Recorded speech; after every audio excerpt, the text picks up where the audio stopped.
चलिए, सभी को यार प्रणाम, नमस्कार, जय हिंद। आई होप कि सभी लोगों तक मेरी आवाज़ सही से जा रही होगी, ऑडियो मेरी ठीक होगी, वीडियो भी ठीक होगी।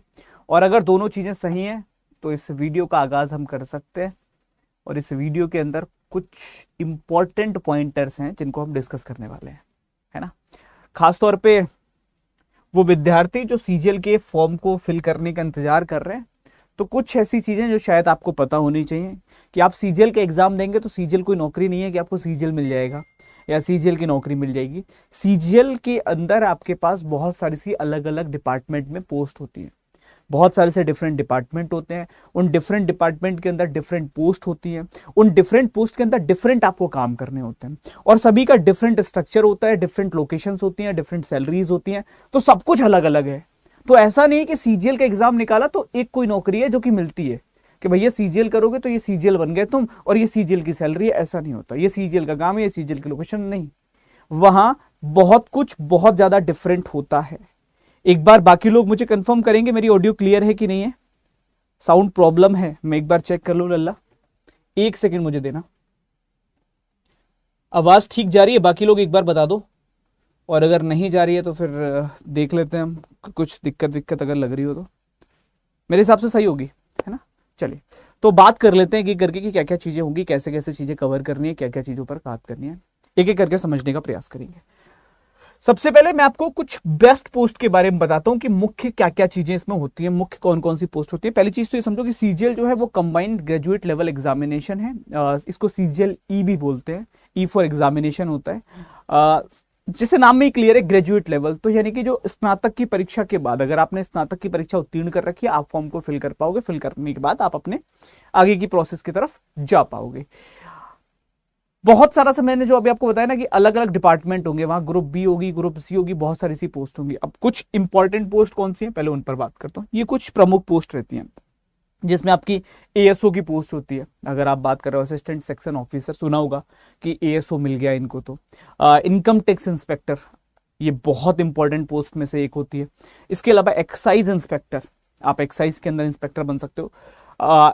इन्फोर्समेंट ऑफिसर की अगर हम बात करें तो सब इंस्पेक्टर इन सीबीआई हो, या ऑडिटर की पोस्ट है, अकाउंटेंट की पोस्ट है, जेएसओ की पोस्ट है, क्लर्क फिर आपका बाकी सारा का सारा उसमें चला जाता है।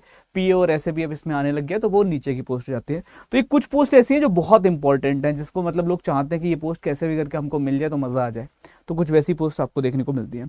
अब इसमें टोटली स्ट्रक्चर क्या होते हैं पहले उन पर बात कर लेता हूँ एक एक करके, सारी की सारी। जैसे असिस्टेंट सेक्शन ऑफिसर की पोस्ट होती है, ग्रुप बी की पोस्ट होती है। ये अगर हम बात करें तो ये सीएसएस में आपको देखने को मिलती है, आईवी के अंदर देखने को मिलती है, ministry of railway, ministry of external affairs, इन सब के अंदर ये पोस्ट रहती है। अलग अलग डिपार्टमेंट और मिनिस्ट्री में पूरी की पूरी पोस्ट होती है। अगर इसके अलावा मैं बात करूं असिस्टेंट की पोस्ट, जो ग्रुप बी के अंतर्गत ही आती है, अदर मिनिस्ट्रीज हैं, डिपार्टमेंट या फिर बात करूं ऑर्गेनाइजेशंस के अंदर रहती है। Inspector of income tax, group C CBDT, inspector of central excise, group B CBIC, assistant enforcement officer group B, sub inspector की बात करें ग्रुप बी, इंस्पेक्टर की बात करें ग्रुप बी, तो सेक्शनल हेड की बात करें ग्रुप बी, जूनियर जेएसओ की बात करूं ग्रुप बी। तो ये सारी की सारी आपकी पोस्ट रहती हैं और ये उनके अलग अलग डिपार्टमेंट होते हैं। हर एक पोस्ट का एक अलग डिपार्टमेंट है, ऐसा नहीं कि सभी एक ही डिपार्टमेंट के अंदर होंगी। जो मैं बार बार कहने का प्रयास कर रहा हूँ या बताने का प्रयास कर रहा हूँ उसको थोड़ा सा समझने का प्रयास करिएगा। सर इस लाइट को आप थोड़ा सा ऑफ कर देंगे? नहीं, जो पीछे आपके जल रही है वो वाली लाइट बात करूँ तो, हाँ नहीं, बहुत बहुत ज़्यादा दिक्कत दे रही है। अगर आंखों पे बैठ रही है सीधे, आप इसको प्लीज़ ऑफ कर दीजिए। हाँ हाँ ठीक है, बिल्कुल बिल्कुल बिल्कुल बिल्कुल ठीक है ठीक है ठीक है, हाँ ठीक। चलिए तो आगे आ जाओ। आगे ऑडिटर की पोस्ट होती है। ऑडिटर की पोस्ट पर कई लोग जाते हैं। ग्रुप सी की पोस्ट होती है, जो अलग अलग आपको मिनिस्ट्रीज में देखने को मिलती है, बहुत सारे अलग डिपार्टमेंट होते हैं उनके अंदर देखने को मिलती है। अकाउंटेंट की पोस्ट है, ये भी ग्रुप सी की। ये सारी की सारी पोस्ट जो होती है वो आपकी ग्रुप सी की होती है। अगर मैं बात करूं, यहां शायद मैंने एक गलत बता दी आपको, ये भी ग्रुप बी की पोस्ट है भाई, ठीक है। इंस्पेक्टर ऑफ इनकम टैक्स की अगर हम बात करें, ग्रुप बी के अंतर्गत है, सी के अंतर्गत नहीं है, इसको करेक्ट कर लेना। बाकी आपकी ये सारी की सारी ग्रुप बी और ग्रुप सी की पोस्ट होती है। अब इनमें जो सबसे बड़ा स्ट्रक्चर वो ये आता है कि कौन सी ऐसी पोस्ट है जो मुझे मेरे लोकेशन के पास जॉब प्रोवाइड करती है। मतलब किस में मुझे दिल्ली में जॉब मिल जाएगी या मेट्रो सिटी में जॉब मिल जाएगी, कौन कौन सी ऐसी पोस्ट है, कौन सी ऐसे यहाँ पर आउटर पोस्ट मिलती है या आउटर लोकेशंस देखने को मिलती है, उन पर थोड़ा सा बात कर लेते हैं। तो अगर आप समझेंगे। जैसे असिस्टेंट की जो पोस्ट है एएसओ की, असिस्टेंट सेक्शन ऑफिसर, एएसओ की पोस्ट है, ये आपको ही मैंने बताया अलग अलग मंत्रालय, एमईए है, एमएचए है, एमओएफ है, इन सब में होता है। इसमें काम क्या होता है, आपको फाइल का काम रहेगा, रिपोर्ट तैयार करने का काम होगा, नोटिंग का काम होगा। 60,000 से 85,000 बेसिक पे आपका रहता है। अलाउंसेस बहुत तगड़े हैं इन पोस्टों के अंदर, बहुत ज्यादा जबरदस्त अलाउंसेस है। तो अलाउंसेस में कुछ भी ऐसा नहीं है जो कि गड़बड़ देखने को मिलेगा। इसमें जो पोस्टिंग आपकी लोकेशन रहती है वो दिल्ली रहती है, most of the time Delhi आपको लोकेशन मिलती है, दिल्ली की आपको जगह पर नौकरी मिल जाएगी। तो अगर आप चाहते हो कि मुझे दिल्ली में बेस्ट पोस्ट पर काम करना है तो ट्राई करना है एएसओ के लिए। एएसओ अगर आपको मिलता है तो आपको दिल्ली के अंदर चीजें मिल जाएंगी। फिर इनकम टैक्स इंस्पेक्टर की जो हम बात कर रहे थे, आयकर विभाग के अंतर्गत यहाँ पर टैक्स की जांच करना है, सर्वे करना है अकाउंट्स को लेकर के, वो सारा रहेगा। 65 से 90,000 की सैलरी, अलाउंसेस बहुत ज्यादा है। ये मेट्रो सिटीज में, टीयर 2 सिटीज में आपको जॉब मिलती है। इसमें भी आपको अलग अलग जगह मिल सकती हैं। बात करूँ इनकम टैक्स इंस्पेक्टर अगर आप बनते हैं तो आपको दिल्ली मिल सकता है, आपको मुंबई मिल सकता है, आपको गुजरात मिल सकता है। तो अलग अलग लोकेशंस पे देखने को मिल सकती हैं, टीयर 2 सिटीज, मेट्रो सिटीज, वहाँ आपको लोकेशंस मिलती हैं। इसके अलावा आपका आता है एईओ, इन्फोर्समेंट डिपार्टमेंट की अगर हम बात करें, ईडी बहुत सुना होगा, खासतौर पे केजरीवाल जी के बाद से तो बहुत फेमस हो गया। मनी लॉन्ड्रिंग के जितने भी मामले की जांच होती है वो ईडी करती है। तो आर्थिक अपराध जांच, मतलब वही पैसे को लेकर के जो आपराधिक घटनाएं होती है उनकी जांच जो करने का काम है वो होता है। 70,000 से 95,000 तक बेसिक पे रहता है। और दिल्ली और मेट्रो सिटीज में इसमें भी जॉब आपको मिलती है, ज्यादातर दिल्ली और फिर मेट्रो सिटीज आपकी रहती है। एक्साइज और जीएसटी इंस्पेक्टर जो होता है सीबीआईसी के अंदर, अगर हम बात करें टैक्स की वसूली करना है, निरीक्षण करना है, तो ये 60,000 से लेकर 85,000 तक सैलरी रहती है। और ये भी मेट्रो प्लस टीयर 2 रहता है, मतलब इनकम टैक्स इंस्पेक्टर वाले ही जगहों पर आपको ज्यादातर देखने को मिलते हैं। इसके अलावा सब इंस्पेक्टर सीबीआई की अगर हम बात कर रहे हैं तो आपराधिक जांच करने का काम है, 65,000 से 90,000 तक है। और ये हर राज्य के अंदर होती है, मतलब हर राज्य के अंदर सेंट्रल गवर्नमेंट की जो पुलिस है, देखो राज्य की पुलिस होती है, स्टेट पुलिस होती है, फिर एक सेंट्रल गवर्नमेंट की यानी कि जो आपकी केंद्र सरकार है उसकी पुलिस होती है। उसकी पुलिस जो होती है वो एज ए सीबीआई काम करती है हर एक राज्य के अंदर। तो राज्य में जब सेंट्रल इन्वॉल्वमेंट हो जाता है तो फिर जब हाई प्रोफाइल केसेस होते हैं उनको जो हैंडल करने का काम होता है वो आपका सीबीआई कर रही होती है। हर एक स्टेट के अंदर आपको इसमें देखने को मिलती है लोकेशंस। ऑडिटर है, अकाउंटेंट है, सीएजी या सीजीडीए की बात करें हम तो खातों का ऑडिट करना है, जितने भी अकाउंट्स वगैरह उनको ऑडिट करना है। 45,000 से 65,000 की पोस्ट रहती है। और ये भी पूरे भारत के अंदर कहीं भी हो सकते हैं, हर एक जगह पर आपको इसकी पोस्ट देखने को मिल जाती है, कोई ऐसा नहीं कि स्पेसिफिक इसी लोकेशन पर मिलती है। इसके अलावा आपका जेएसओ की पोस्ट बात करें तो ये स्टैटिकल मिनिस्ट्री में जो भी डेटा होता है उसको तैयार करने का काम करते हैं।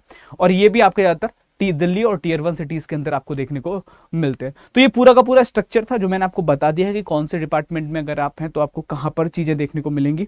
थोड़ा सा इसी के अकॉर्डिंग आप अपनी प्रिपरेशन को भी लेकर चल सकते हैं। अगर आपको लगता है कि मुझे ये पोस्ट चाहिए, क्योंकि सीजीएल अपने आप में कोई, फिर मैं कह रहा हूं इकलौती पोस्ट नहीं है कि भैया सीजीएल कर लिया तो ये पोस्ट मिल गई। आपको इनमें से क्या बनना है, आपको क्या लग रहा है, मुझे सीबीआई में जाना है, मुझे इनकम टैक्स इंस्पेक्टर बनना है। जैसे इस बार भी रिजल्ट आया तो बहुत सारे से बच्चे ऐसे हैं जिन्होंने income tax inspector post prefer की थी और उनको इनकम टैक्स इंस्पेक्टर मिला है ना। अभी मैं बहुत सारे से बच्चों के साथ आपने मेरी वीडियोस देखी होंगी और बहुत आएंगी भी अभी इन फ्यूचर आपको देखने को भी मिलेंगी। बहुत सारे ऐसे हैं जिनको शायद रैंक कह सकते हो कम थी या फिर अकाउंट्स का मतलब पोस्ट के लिए जाना था तो अकाउंट। इस बार ओएस की पोस्ट भी बहुत मिली है ना। तो ओएस की पोस्ट पर भी काफी सारे से लोगों ने ज्वाइन किया है। तो वो सारी की सारी अलग अलग पोस्ट के आधार पर चीजें रहती हैं और वही लोग ज्वाइन करते हैं। तो उसमें कुछ ऐसा नहीं है, आपको अपने आधार पर चीजें पिक करनी पड़ेंगी कि आपके लिए क्या जरूरी है। ठीक है, तो हर सीजीएल में जब आपका चयन हो जाएगा या आप सीजीएल के एग्जाम क्वालिफाई कर लोगे, वो सारी चीजें नहीं, तो आपकी पोस्ट पर डिपेंड करेगा कि आपको क्या काम करना होगा। कोई स्पेसिफिक एक काम नहीं है। आप सीबीआई ज्वाइन करते हो आपका अलग काम है, आप अकाउंट्स डिपार्टमेंट ज्वाइन करते हो आपका अलग काम है। पहले सीजीएल के अंदर ये पोस्ट आया करती थी पोस्टल असिस्टेंट की, सॉर्टिंग असिस्टेंट की, सॉरी सीजीएल कह रहा हूं, सीएचएसएल के अंदर आती थी। अब ये भी सीजीएल के थ्रू मिल रही है। तो अब ये भी पोस्ट आपको सीजीएल के थ्रू मिल रही है, पीए और एसए की पोस्ट। ये पहले सीएचएसएल के थ्रू मिल जाती थी, जिन लोगों ने सीएचएसएल क्वालिफाई किया होता था उनके आधार पर ये पूरी की पूरी पोस्ट मिल जाती थी। बट अब ये नहीं मिल रही, अब ये सीजीएल करने के बाद मिल रही है। तो वो सारी चीजें इसके अंतर्गत हैं। एक सेकंड रुकना दोस्त, मुझे लग रहा है एक सेकंड।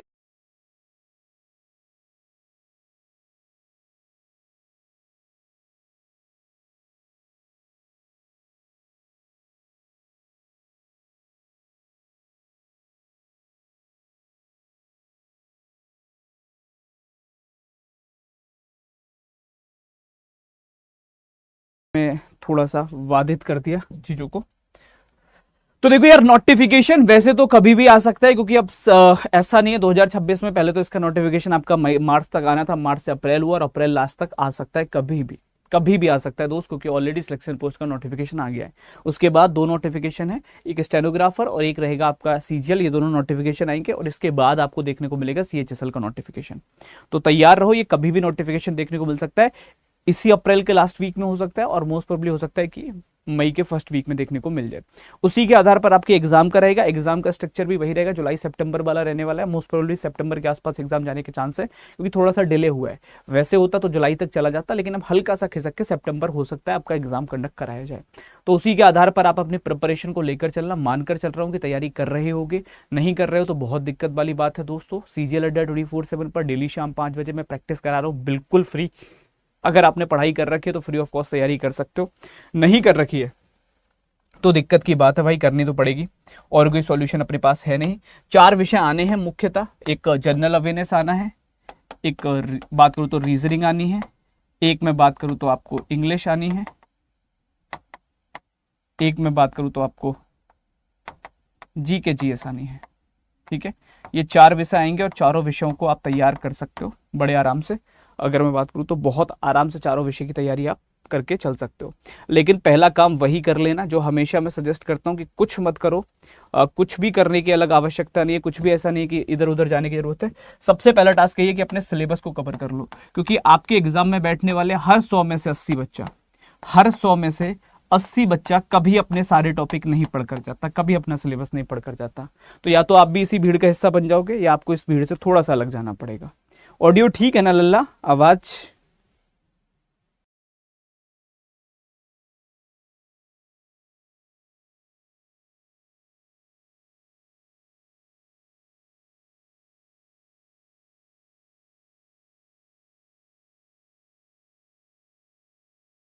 ओके चलिए, अगर सिलेबस कवर कर रखा है बेहतर है, नहीं कर रखा है तो मेरा सजेशन रहेगा बेटा कहीं से भी पढ़कर कर लो।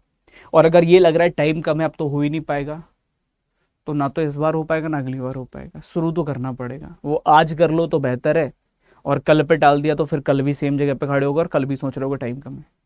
तो विल स्टार्ट, जितना जल्दी हो सके स्टार्ट कर लो। अगर अभी तक नहीं पढ़ा है, पढ़ रखा है बेहतर, कहीं से भी पढ़ाओ चलेगा, कोई दिक्कत नहीं कि यहाँ से पढ़ा कि वहां से पढ़ा, फर्क नहीं पड़ता। आपने अपने सारे सब्जेक्ट का सारा सिलेबस पढ़ रखा है, अर्थमेटिक पढ़ लिया, एडवांस मैथ पढ़ लिया, रीजनिंग पढ़ ली, इंग्लिश पढ़ ली, जीके जीएस पढ़ ली, दैट इज ओके। फिर आप प्रैक्टिस पर फोकस करो, टेस्ट सीरीज पर फोकस करो। बट अगर सिलेबस कवर नहीं किया तो कितनी भी प्रैक्टिस कर लेना, एग्जाम नहीं निकलेगा, मैं क्लियरली बता रहा हूं तुमको, क्योंकि कॉन्सेप्चुअल स्टडी नहीं है तो अब एग्जाम नहीं निकलने वाला। आपको टॉपिक्स की क्लैरिटी होना जरूरी है, तभी एग्जाम निकाल पाओगे। अब तो हो सकता है सेक्शनल टाइमर भी आ जाए, हो सकता है, अभी चांसेस हैं क्योंकि सिलेक्शन पोस्ट में आ गया, तो हो सकता है सीजीएल में भी सेक्शनल टाइमर आ जाए, और सेक्शनल टाइमर में तभी चीजें सॉल्व कर पाओगे बैंकिंग एग्जाम की तरह, जब कॉन्सेप्चुअल क्लैरिटी होगी, वरना गए। याद रखना चीजों को लेकर के, तो वो समझना पड़ेगा आपको। और उसके लिए चाहो तो ये कंप्लीट सफलता बैच आपका स्टार्ट हो रहा है, टारगेट 28 अप्रैल से ये बैच शुरू हो रहा है, जिसमें इतनी बड़ी टीम आपको गाइड करेगी, जहां आपके लिए 2 टीचर मैथ्स पढ़ाएंगे, एडवांस मैथ अलग, अर्थमेटिक मैथ अलग, जीके जीएस के 1 2 3 4 5 टीचर जीके जीएस पढ़ाएंगे, एक टीचर रीजनिंग पढ़ा रहा है, एक टीचर इंग्लिश पढ़ा रही है। तो मतलब टीचर्स भी इतने रखे गए हैं इस बैच के अंदर, ताकि हर एक पोर्शन पर कम टाइम में ज्यादा काम किया जा सके। और ये 28 तारीख से स्टार्ट है, बिल्कुल बेसिक से एडवांस तक हर एक विषय आपको पढ़ाया जाएगा। इसमें हर एक विषय की आपको लाइव क्लास मिला करेंगे, जहां टीचर से आप अपने डाउट डिस्कस किया करोगे, जो भी जिस भी टॉपिक में डिस्कशन करना है, हर एक टॉपिक वाइज टीचर्स आपको पढ़ाई करेंगे हर एक क्लास के अंदर। क्लास में जो टीचर्स पढ़ाएंगे उसके पीडीएफ नोट्स आपको दिया करेंगे, उनसे आप अपने शॉर्ट नोट्स प्रिपेयर कर सकते हो। उसके साथ साथ हर एक विषय की आपको रिकॉर्डेड वीडियोस भी मिला करेगी। तो कभी मामा के घर चले गए, मौसी के घर चले गए, बुआ के घर चले गए, कोई क्लास मिस हो गई तो उसकी recording video as it is live जैसी आपके पास होगी। आप जितनी बार चाहो उतना उसको देख सकते हो। इवन कभी रिवीजन भी करना है कोई टॉपिक का, दोबारा पढ़ना है तो भी पढ़ सकते हो।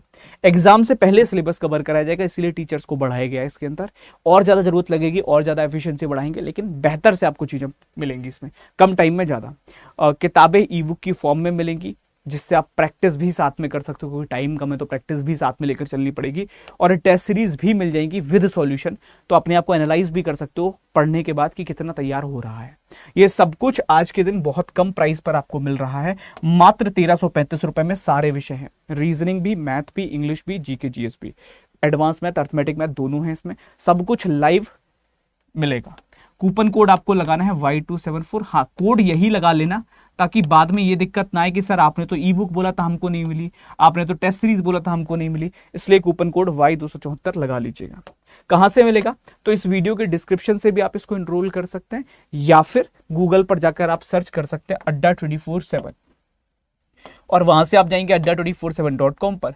ऑल कोर्सेज की कैटेगरी में गवर्नमेंट जॉब एग्जाम, एसएससी और एसएससी के अंदर सीजीएल, ये आपका सीजीएल का बैच है।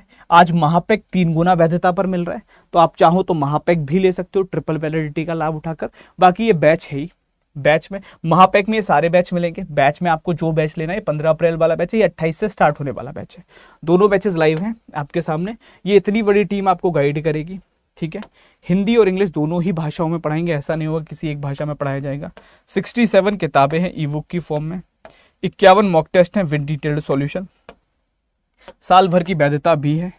नीचे अगर आप जाएंगे तो आपको स्टडी प्लान भी मिल जाएगा कि किस दिन कौन से टीचर क्या पढ़ाएंगे, कब पढ़ाएंगे, सब कुछ अवेलेबल है। यहाँ आपको स्टडी प्लान भी देखने को मिल जाएगा, पूरा पीडीएफ फॉर्म में कंप्लीट स्टडी प्लान है, हर एक चीज़ मेंशन है कि कब क्या चलेगा। मोर ऑफर पर जाना है, कूपन कोड के अंदर आपको कोड एंटर कर लेना है Y274, यानी कि Y274।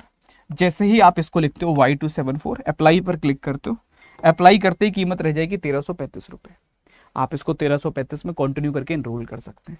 कंटिन्यू करोगे तो सेम प्राइस रहेगा, कभी कभी बढ़ जाएगा, तो यहाँ कूपन कोड में Y274 लिखकर अप्लाई कर लेना। पेंसिल पे क्लिक करके नाम, मोबाइल नंबर, ईमेल आईडी डाल देना। एप्लीकेशन से लोगे तो ये रिक्वायर्ड नहीं होगा, फिर आप जैसे चाहो यूपीआई के थ्रू या कैसे भी पेमेंट करके आप इसको इनरोल कर सकते हैं। तो ये पूरा प्रोसेस है दोस्त, बाकी आपकी चॉइस है।